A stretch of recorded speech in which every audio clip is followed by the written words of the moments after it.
நடிகர்களாக எல்லாருமே சின்ன சின்ன ஆர்டிஸ்ட் ஜூனியர்ஸ் யாருக்காக இருந்தாலும் இந்த வலி இருக்கும். ஏன்னா அவ்வளோ கஷ்டப்படுற ஒரு படத்துக்காக ஒரு 10 நிமிஷம் அதுக்காக இவ்வளோ தூரம் நீங்கள் மெனக்கணும்னா ஒரு படம் எடுக்கிறதுக்கு எவ்வளோ தூரம் மெனக்கணும். ஈஸியாக ஒரே வாரத்தில் படம் நல்லா இல்லை வேஸ்ட்டு அப்படின்ற வார்த்தை சொல்லிடுறீங்க. இதுக்காக ஒரு லைட்மேன் ஆகட்டும், ஒரு ப்ரொடக்ஷன் ஒர்க் பண்ண, ஒரு தண்ணி எடுத்துகிட்டு வந்து ஓடியர் ஆகட்டும், அவங்க வீட்டில் அவங்க குழந்தைகிட்ட சொல்லுவாங்க, இந்த படத்தில் அப்பா ஒர்க் பண்ணியிருக்கேன், இந்த படத்தில் நான் தான் லைட் போட்டேன் அப்படின்னு அவ்வளோ பேர் ஒர்க் பண்ணி ஒரு 60 நாள் 7 நாள் எடுத்து எடிட்டிங் போய் அதெல்லாம் முடித்து ஒரு படத்தை தேட்டரில் எடுத்துகிட்டு வர்றது வந்து அவ்வளோ பெரிய விஷயம். இதை ஈஸியாக சொல்லுறீங்க படம் நல்லா இல்லை. அண்ணன் சொன்ன மாதிரி மக்கள் போய் பாருங்கள்.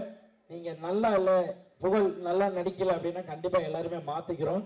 ஈஸியாக ஒரு சும்மா உங்களுக்கு வருமானம் வருதுன்றதுக்காக ஒரு யூடியூப்பில் டக்குன்னு இது படம் நல்லா இல்லைன்னு சொல்கிறாங்க. ஏன்னா இது அத்தனை பேரோட உழைப்பு, அவ்வளோ கஷ்டப்பட்டுருக்கோம். தேங்க்யூ ஸோ மச் எனக்கு இந்த ஒரு மேடை கொடுத்ததுக்கு.